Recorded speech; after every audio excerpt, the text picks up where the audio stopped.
புதிய கல்விக் கொள்கையில் மும்மொழிக் கொள்கை என்கிறது மத்திய அரசு.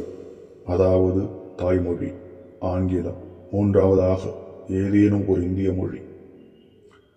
கூடுதலாக ஒரு மொழியை கற்பது நல்லதுதானே. அந்த மூன்றாவது மொழியாக எந்த மொழியையும் தேர்வு செய்யலாம் தானே. பிறகென்ன பிரச்சனை? இது ஒன்றிய அரசின் கொள்கையை ஆதரிப்போர் முன்வைக்கும் வாதம். வகுப்பில் 50 பேர், அதில் 10 பேர் மலையாளம், 10 பேர் கன்னடம், 10 பேர் தெலுங்கு, 10 பேர் இந்தி, 10 பேர் பிரெஞ்சு என தேர்வு செய்கிறார்கள் என்று வைத்துக் கொள்வோம். ஒவ்வொரு மொழிக்கும் ஆசிரியர்களை நியமிக்கப் போகிறார்களா? நிச்சயமாக அதற்கு சாத்தியமில்லை. இப்போதே அத்தியாவசிய பாடங்களுக்கே ஆசிரியர்கள் பற்றாக்குறை நிலவுவதாக ஆசிரியர்கள் குறிப்பிடுகின்றனர்.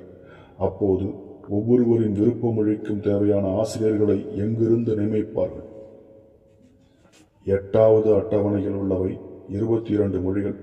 ஒவ்வொரு மாணவரும் ஆளுக்கு ஒரு மொழியை தேர்வு செய்தால் எல்லா மொழிகளுக்கும் ஆசிரியர்களை நியமிப்பார்களா? அத்தனை மொழிகளுக்கும் பாடங்கள், தேர்வுகள் சாத்தியமா? நிச்சயமாக சாத்தியமில்லை. அப்படியானால் என்னதான் நடக்கும்? 3வது மொழியாக இந்த மொழியை எடுத்துக்கொள்ளுங்கள், இது ஒன்றுதான் இருக்கிறது என்று சொல்லி உங்கள் விருப்பமாக அவர்களை முடிவு செய்து ஏதேனும் ஒரு மொழியை திணிப்பது மட்டுமே சாத்தியமாகும். இல்லையே, உங்களுக்கு விருப்பமான மொழியை கற்றுத்தரும் பள்ளியில் சேர்ந்து கொள்ளுங்கள், இங்கே இடமில்லை என்பார்கள். ஆக வேறு வழியில்லாமல் அவர்கள் முன்வைக்கும் மொழியை நீங்களாகவே தேர்வு செய்வீர்கள். ஒருவேளை நீங்கள் தேர்வு செய்த மொழியையே முதலில் தந்தாலும் சில காலம் கழித்து அந்த மொழிக்கான ஆசிரியர் இல்லை என்று சொன்னால் என்ன செய்வீர்கள்? அவர்கள் முன்வைக்கிற மொழியை மட்டுமே தேர்வு செய்வீர்கள். அந்த மொழி இந்தி மொழியாகவே இருக்கும். ஆக இந்தி திணிப்பு என்று சொல்ல முடியாதபடி மறைமுகமாக இந்தி திணிக்கப்படும்.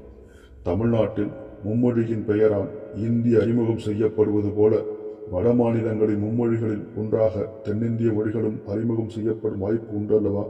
வட மாநிலங்கள் மும்மொழி கொள்கையை எதிர்க்கவில்லையே என்றும் கேட்கலாம். புதிய கல்விக் கொள்கை வட மாநிலங்களில் எதிர்க்கப்பட்டு 2 ஆண்டுகள் ஆகிவிட்டன.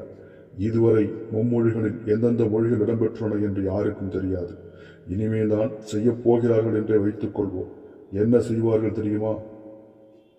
அல்லது மாணவர்கள் என்ன மொழியை தேர்வு செய்வார்கள் தெரியுமா? சமஸ்கிருதம்.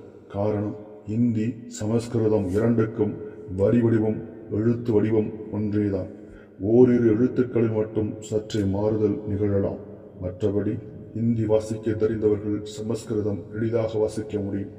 எனவே அவர்கள் மற்றொரு மொழியாக சமஸ்கிருதம் தேர்வு செய்தால் புதிதாக ஒரு மொழியின் எழுத்துக்களை எழுதி வாசித்து பழக வேண்டிய தேவை இருக்காது என நினைப்பார்கள். ஆக வட மாநிலங்களில் மும்மொழி கொள்கை என்பது நடைமுறை ஆங்கிலம், இந்தி, சமஸ்கிருதம் என்பதாகவே இருக்கும். வருகின்ற தரவுகளும் இதையே தான் நிரூபிக்கின்றன. மொழி திணிப்பை எதிர்ப்போம், தாய்மொழியை காப்போம்.